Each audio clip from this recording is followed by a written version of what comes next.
change ta vie. N'accepte plus de continuer à t'intégrer dans des endroits qui te font te sentir petit. En toi existe une capacité d'action, une force de volonté que tu ne réveilles pas seulement avec de la motivation, mais avec un but. Peu importe où tu te trouves, ce que tu as accompli ou combien de fois tu as essayé, les stoïciens enseignaient que l'esprit peut être entraîné. Tu peux grandir, te reconstruire et te renouveler autant de fois que nécessaire. C'est exactement ce que tu vas apprendre dans cette vidéo.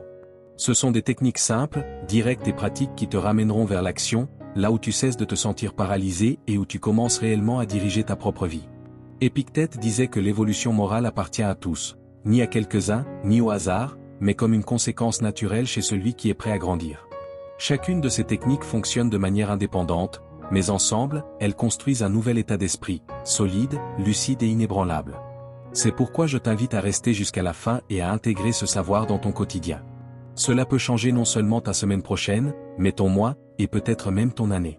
Avant de commencer, je te demande seulement 2 choses. Mets un j'aime à cette vidéo et abonne-toi à la chaîne. Ainsi, tu aides ce message à atteindre davantage de personnes qui sont elles aussi prêtes pour cette transformation. Maintenant, commençons avec la première leçon. Action 1, apprends à mieux prendre soin de toi. Aucun véritable changement n'arrive si tu vis épuisé, en essayant de porter le monde sur tes épaules, tout en oubliant de te soutenir toi-même. Prendre soin de toi n'est pas de l'égoïsme, c'est une responsabilité.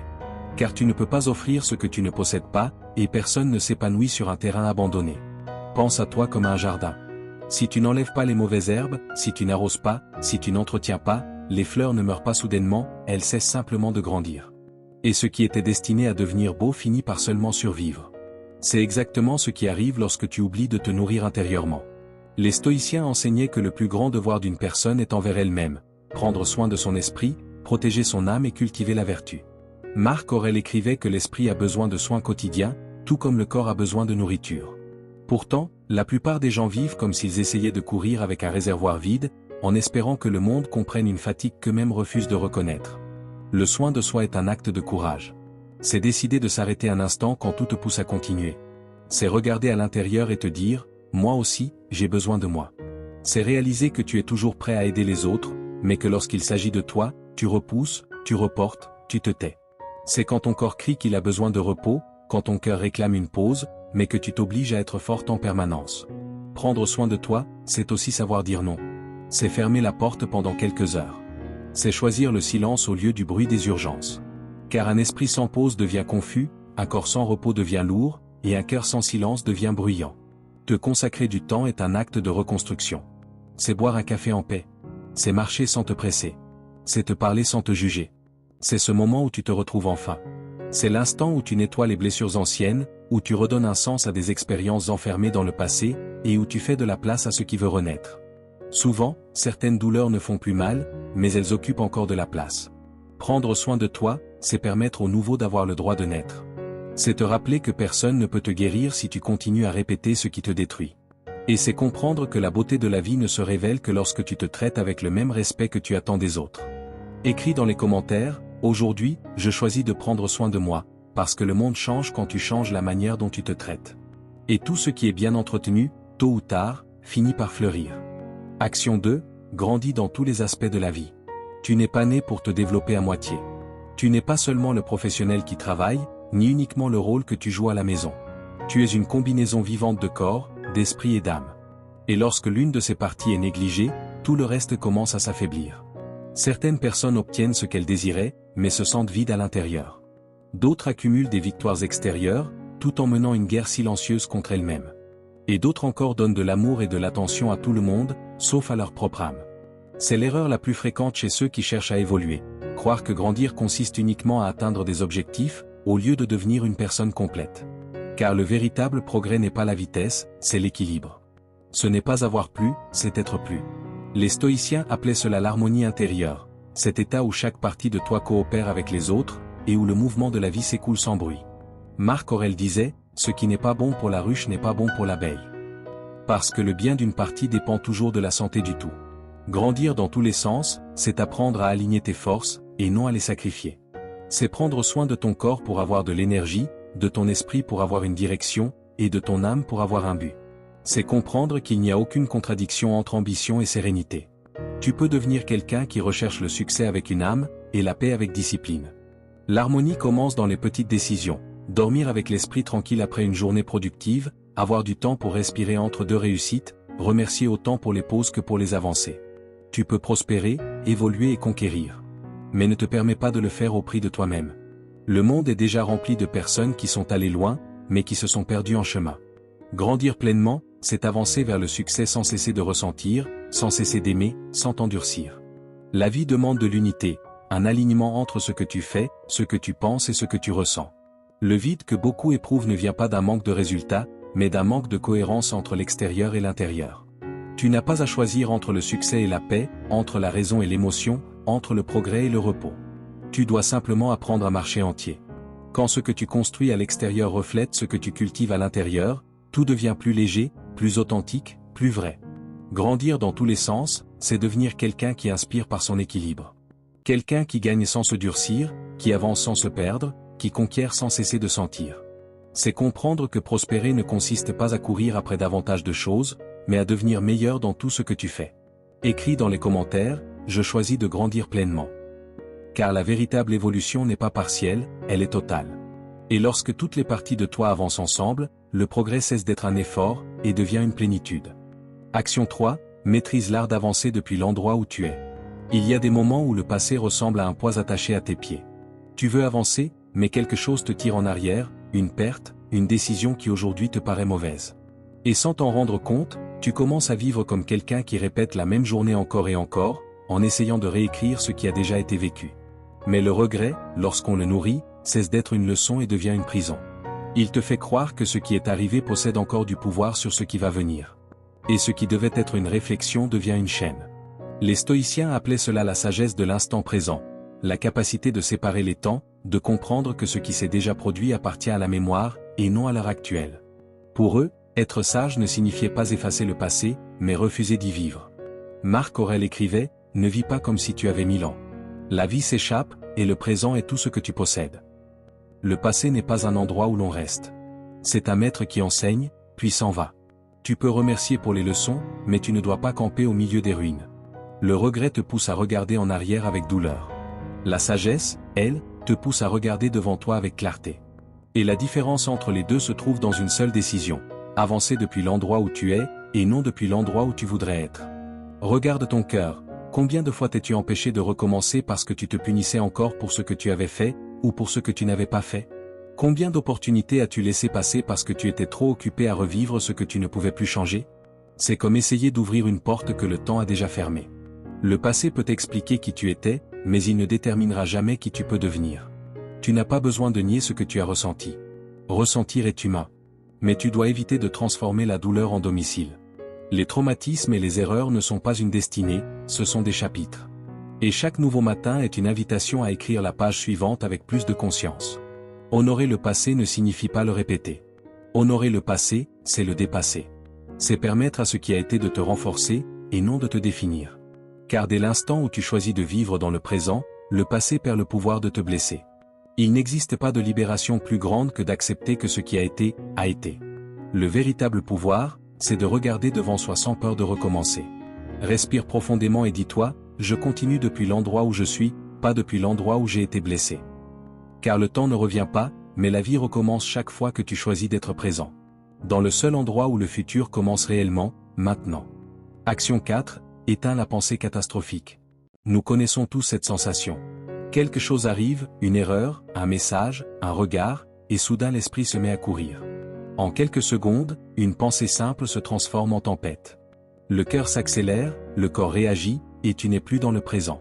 Tu es prisonnier d'un futur imaginaire, construit à partir de peurs anciennes et d'histoires non résolues. C'est ce qu'on appelle la pensée catastrophique, ce film invisible que ton cerveau projette pour te protéger, mais qui finit par te paralyser. Il prend un souvenir, le mélange avec un doute, y ajoute la peur de l'échec, et crée une fiction convaincante, tellement convaincante que tu finis par croire qu'elle est réelle. Le cerveau fait cela parce qu'il cherche à économiser de l'énergie. Il crée des chemins mentaux répétitifs, des raccourcis. Et plus tu empruntes ces chemins, plus ils deviennent forts. Ainsi, la pensée devient une habitude. L'habitude devient une croyance, et la croyance se transforme en une lentille à travers laquelle tu commences à interpréter toute ta vie. Mais cette lentille est neutre. Elle ne distingue pas le bien du mal, la peur du courage, le doute de la confiance. c'est toi qui choisis ce qu'elle reflète. Et c'est ici qu'intervient le pouvoir du contrôle de soi stoïcien, la capacité d'observer ton esprit sans devenir ton esprit. Épictète disait, la seule chose sur laquelle tu as un contrôle total, c'est ton esprit. Et cela te donne un pouvoir immense, car l'esprit est l'origine de toutes tes actions et de toutes tes perceptions. Éteindre la pensée catastrophique ne signifie pas ignorer la réalité. Cela signifie la voir avec justesse, avec proportion. Cela signifie reconnaître que la peur existe, mais qu'elle n'a pas besoin de diriger.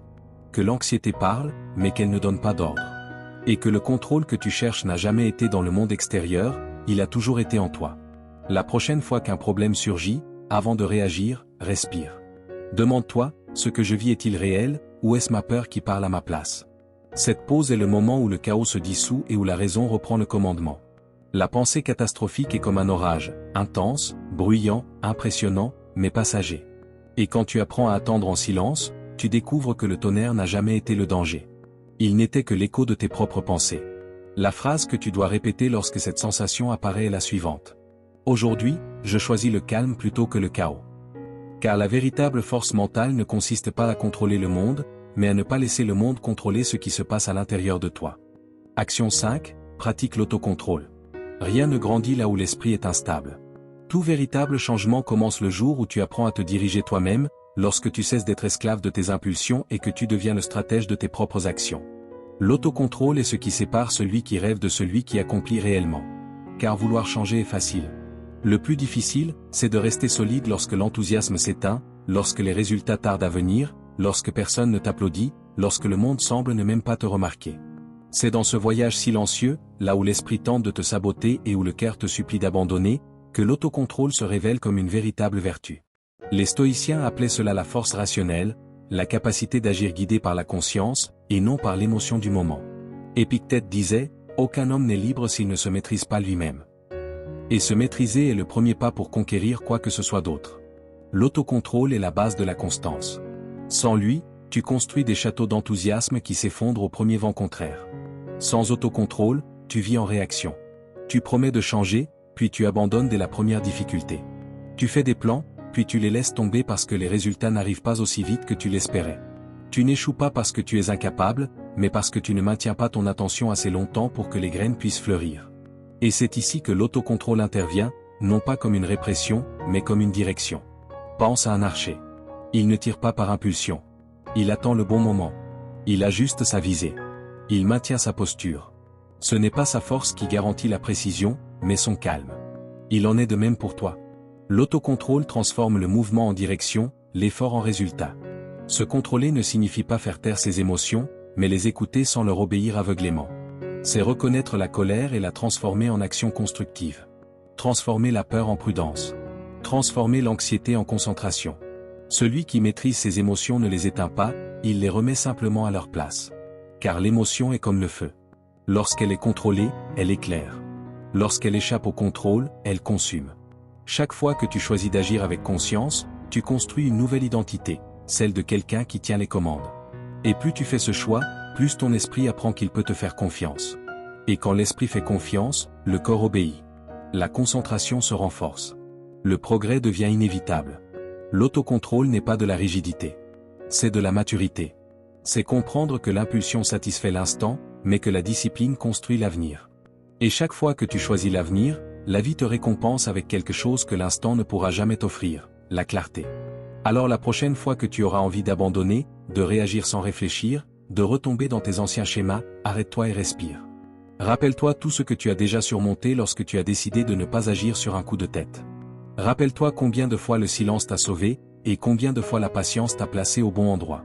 Le succès n'appartient pas à celui qui en fait le plus, mais à celui qui reste plus longtemps dans la bonne direction. Le monde appartient à celui qui sait attendre, observer et agir au moment juste. Écris dans les commentaires, je domine mes impulsions, je ne suis pas dominé par elles. Car l'autocontrôle ne consiste pas à retenir, il consiste à construire. Et celui qui se maîtrise lui-même possède le pouvoir de transformer n'importe quelle partie de sa vie. Action 6, le changement commence à l'intérieur. La seule personne qui peut changer ta vie, c'est toi. Pense à toutes les personnes qui t'aiment, qui croient en toi, qui veulent te voir heureux et épanoui. Elles peuvent te conseiller, te soutenir, t'inspirer, mais aucune ne peut marcher avec tes propres jambes. Elles peuvent te donner de la force, mais elles ne peuvent pas faire le pas à ta place. Elles peuvent croire en toi, mais elles ne peuvent pas te convaincre si toi-même tu doutes. Et c'est ici que la plupart des gens trébuchent, ils vivent en attendant que quelque chose d'extérieur règle ce qui ne peut être transformé que de l'intérieur. Ils attendent le moment parfait, le travail parfait, la relation parfaite, la motivation parfaite. Mais ce qui transforme réellement ta vie, ce n'est pas le décor. C'est l'état intérieur de celui qui traverse ce décor. Tout changement profond commence dans l'invisible, dans ce que tu penses, ce que tu dis, et ce que tu ressens quand personne ne te regarde. Le vrai changement naît dans la manière dont tu te parles à toi-même. Car cette voix intérieure est celle qui te relève ou qui te détruit, celle qui t'encourage ou qui te sabote. Pense à toutes les fois où tu t'es arrêté avant même d'essayer, simplement parce que ton esprit a murmuré « Et si ça se passe mal ?»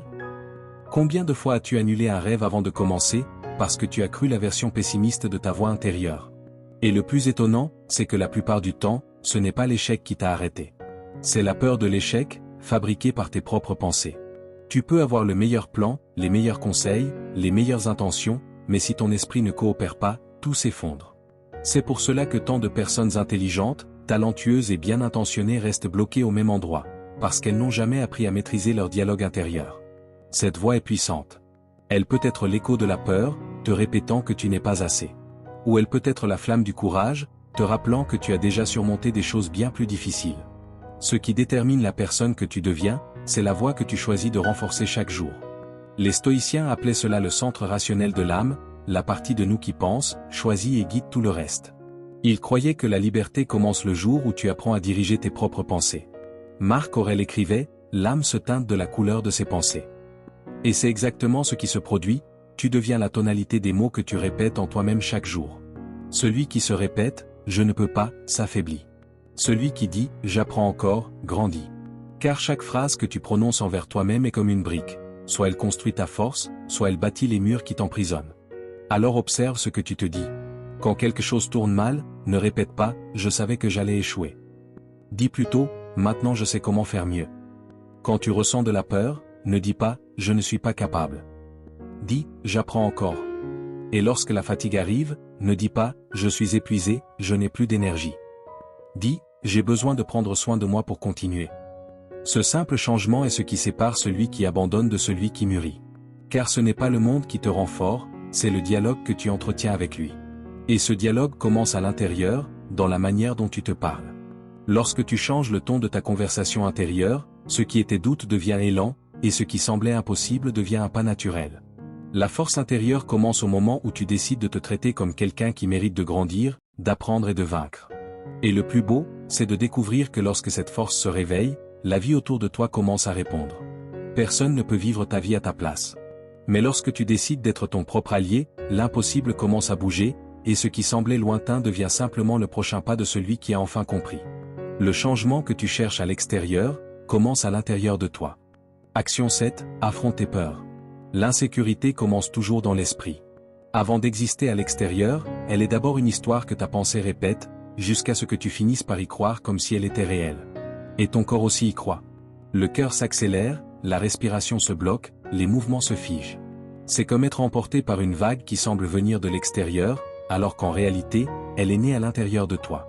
Affronter la peur est l'un des actes les plus courageux qui existent, parce que cela t'oblige à regarder vers le passé, à revenir au moment exact où quelque chose s'est brisé en toi. Et ce qu'il y a de plus étrange, c'est que lorsque tu revis ce souvenir, la douleur ne revient pas plus petite. Elle revient identique, parfois même plus vive. C'est pour cela que nous l'évitons. Mais le prix de la fuite est énorme. Car celui qui évite sa peur finit par vivre guidé par elle. Chaque fois que tu agis depuis l'insécurité, c'est ton passé qui prend des décisions à ta place. Si tu as été rejeté une fois, la peur d'être rejeté à nouveau commence à écrire le scénario de ta vie. Si tu as échoué dans un projet, tu commences à croire que tu n'es pas fait pour prendre des risques. Si tu as été trahi, tu commences à douter même des intentions sincères. Mais la peur n'est pas la réalité. C'est seulement une mémoire qui a appris à se déguiser en protection. Elle ne vient pas pour te détruire. Elle vient pour tester si tu crois encore en celui que tu étais, ou si tu es enfin prêt à devenir quelqu'un de nouveau. Les stoïciens appelaient cela la domination de la raison sur les passions, la capacité de reconnaître la peur, sans s'agenouiller devant elle. Sénèque disait, « L'homme qui a peur avant que cela soit nécessaire souffre plus que nécessaire. » Et c'est exactement ce que fait la peur, elle multiplie des souffrances imaginaires et te fait vivre des défaites qui n'ont même jamais eu lieu. La peur existera toujours. Mais lorsque tu l'affrontes, elle perd le pouvoir de décider à ta place. Car le courage n'est pas l'absence de peur, c'est la décision d'avancer malgré elle.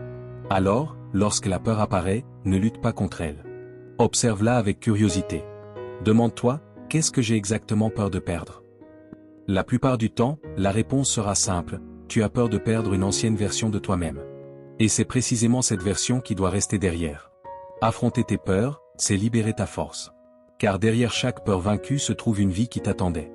Décide de vivre cette vie aujourd'hui. Décide d'agir même avec la peur. Car la peur est un sentiment naturel, mais vivre prisonnier d'elle est un choix.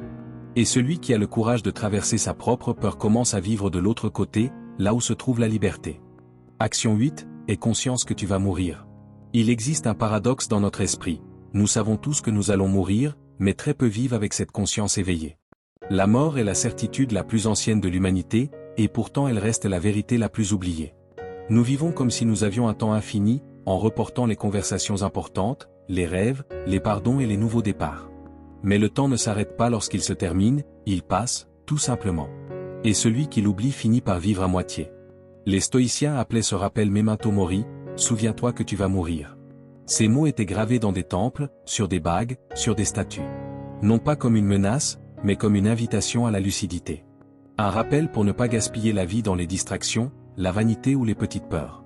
Marc Aurèle, en écrivant ses pensées pour moi-même, se répétait, tu peux quitter la vie à tout moment. Que cela détermine ce que tu fais, ce que tu dis et ce que tu penses. Il savait que se rappeler la mort, paradoxalement, la manière la plus intense de vivre. Car lorsque tu te souviens que le temps est limité, le présent prend une profondeur nouvelle.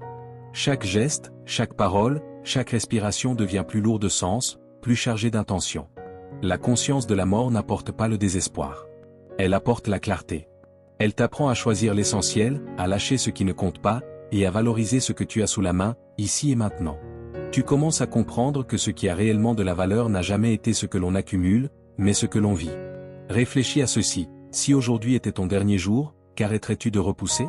Qui pardonnerais-tu? Qu'oserais-tu enfin commencer? Ces réponses montrent ce qui compte réellement. Et c'est là que la vie commence vraiment. Les stoïciens ne craignaient pas la mort, parce qu'ils avaient appris à faire la paix avec elle. Ils comprenaient que la vie ne se mesure pas en années, mais en présence.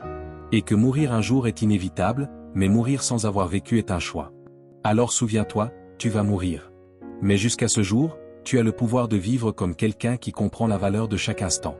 Et peut-être que c'est cela, la véritable liberté. Non pas fuir la mort, mais vivre de telle manière qu'elle ne puisse t'emporter rien d'essentiel.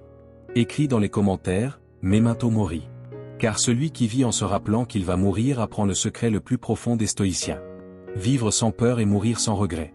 Action 9, utilise toute ta capacité. Imagine un arsenal rempli d'outils, de force et de sagesse, mais dont les portes restent fermées. Et dehors, quelqu'un lutte, épuisé, convaincu qu'il n'a rien pour se défendre. Cette personne, c'est toi chaque fois que tu oublies le pouvoir que tu portes en toi. Tu as des ressources, du talent, de l'intelligence, de la résilience, mais trop souvent, tu vis comme si tout cela n'existait pas. Tu cherches des réponses dans le monde extérieur, alors que les clés sont déjà entre tes mains. Et pendant que tu regardes dehors, ce dont tu as besoin à l'intérieur reste endormi. Les stoïciens avaient découvert cette vérité il y a plus de 2000 ans. Marc Aurèle écrivait, « Tu as du pouvoir sur ton esprit, pas sur les circonstances ». Cette phrase, à elle seule, est un rappel puissant. La force qui dirige ta vie ne vient pas de l'extérieur, elle vient de la manière dont tu réponds à ce qui arrive. Les circonstances changent. Les crises vont et viennent. Mais ta capacité, elle, demeure intacte, inébranlable, attendant simplement d'être utilisée. Elle est présente dans chaque décision lucide, dans chaque réaction où tu choisis de ne pas te perdre, dans chaque fois où tu te relèves alors que tout te dit de t'arrêter. Lorsque tu réveilles ce pouvoir, la peur perd de sa force et le doute perd sa voix. Tu commences à vivre avec plus de concentration, plus de direction, plus de présence. Car tu comprends enfin que tu n'as pas besoin que le monde se mette en ordre pour agir. Il suffit d'organiser ton propre esprit. Réfléchis à ceci, tout ce que tu as surmonté jusqu'à aujourd'hui, tu l'as fait grâce à ce qui était déjà en toi. Rien n'est venu de l'extérieur. C'est venu de ta clarté, de ton courage, de ta capacité d'adaptation. Et si tu l'as fait une fois, tu peux le faire encore. La vie continuera de te mettre à l'épreuve, mais la différence maintenant, c'est que tu sais où chercher tes armes, à l'intérieur. Ton potentiel n'est pas une promesse future. C'est un pouvoir disponible, mais il ne se manifeste que lorsque tu décides de l'utiliser. Écris dans les commentaires, tout ce dont j'ai besoin, je l'ai déjà. Ne l'écris pas seulement pour l'écrire, déclare-le. Convainc-toi. Car ta force n'a pas besoin d'être créée, seulement réveillée. Et lorsque tu apprends à utiliser toute ta capacité, l'impossible cesse d'être une limite, et devient simplement le prochain pas. Action 10, n'attends pas les applaudissements, change en silence. Il existe une force mystérieuse dans le silence. Pendant que beaucoup gaspillent leur énergie à annoncer leur projet, celui qui décide réellement de grandir apprend à changer discrètement, avec fermeté et constance. Comme une graine qui brise la terre dans l'obscurité, mais qui possède assez de puissance pour devenir une forêt. Nous vivons dans une époque bruyante. Tout doit être montré, le progrès, la douleur, la routine, même ce qui n'a pas encore eu lieu. Nous exposons ce que nous ressentons, ce que nous voulons, ce que nous projetons, et peu à peu, nous devenons dépendants du regard des autres pour continuer à croire en nous-mêmes. Mais plus tu parles de ce que tu vas faire, moins il te reste d'énergie pour réellement le faire. Le silence n'est pas l'absence de bruit. C'est la présence de direction. C'est la concentration. C'est une manière de protéger ce qui est sacré, ton processus. La première leçon du changement silencieux est simple mais puissante. Arrête de chercher la validation extérieure. Le besoin d'approbation est l'un des plus grands voleurs d'énergie. Quand tu partages tes plans avant d'agir, tu remets ta motivation entre les mains du jugement des autres. Si tu reçois des compliments, tu ressens une fausse impression d'accomplissement, comme si tu avais déjà réussi. Et si tu reçois des critiques, tu te décourages avant même d'avoir commencé. Le silence brise ce cycle. Il te rend ton autonomie, ton focus et ta force intérieure. Tu cesses d'agir pour être vu, et tu commences à agir parce que tu comprends la valeur de ce que tu construis. Les stoïciens appelaient cela l'autosuffisance de l'âme, la capacité de suivre son propre chemin, même sans applaudissements. La deuxième leçon du changement silencieux est de te protéger des opinions inutiles. Tout conseil n'est pas sagesse, et toute critique n'est pas vérité. Certaines personnes, par amour, veulent te protéger mais finissent par te limiter. D'autres, par peur, projettent sur toi leur propre renoncement. Si tu ouvres trop tes portes, les voix extérieures envahissent l'espace de ta conviction. Le silence est le bouclier des déterminés. Il protège ton objectif du bruit, des comparaisons et des doutes qui affaiblissent ta foi en toi-même. Au lieu de gaspiller ton énergie à te justifier, tu l'utilises pour agir. Et c'est la troisième leçon, surprends par ce que tu fais, pas par ce que tu dis. Les promesses ne transforment rien. Les actions, oui. Ne dis pas que tu vas changer, change. Ne dis pas que tu vas commencer, commence. Ne dis pas que tu essaies, persévère en silence jusqu'à ce que ton progrès devienne impossible à ignorer. La discipline silencieuse crée une force qui n'a pas besoin de mots. Quand tu arrives avec des résultats, les gens le ressentent. Ils le voient dans ton regard, dans ta posture, dans la sérénité de quelqu'un qui n'a plus rien à prouver. Mais le plus important, c'est ce qui se passe en toi. Le bruit du doute laisse place au calme de la conviction. La précipitation devient patience. Le besoin de validation devient un but. Car lorsque tu changes en silence, le monde n'a pas besoin de t'applaudir, il finit simplement par le reconnaître. Les résultats parlent le langage de la vérité. Et le silence est la scène où cette vérité résonne le plus fort. C'est dans cet espace calme que la transformation mûrit, que la concentration se solidifie, et que ton véritable développement commence. Merci d'être arrivé jusqu'ici. Si cette vidéo t'a aidé à voir les choses sous un autre angle, je t'invite à t'abonner à la chaîne. Ici, nous continuons ensemble, à réfléchir, à grandir, et à construire une force intérieure.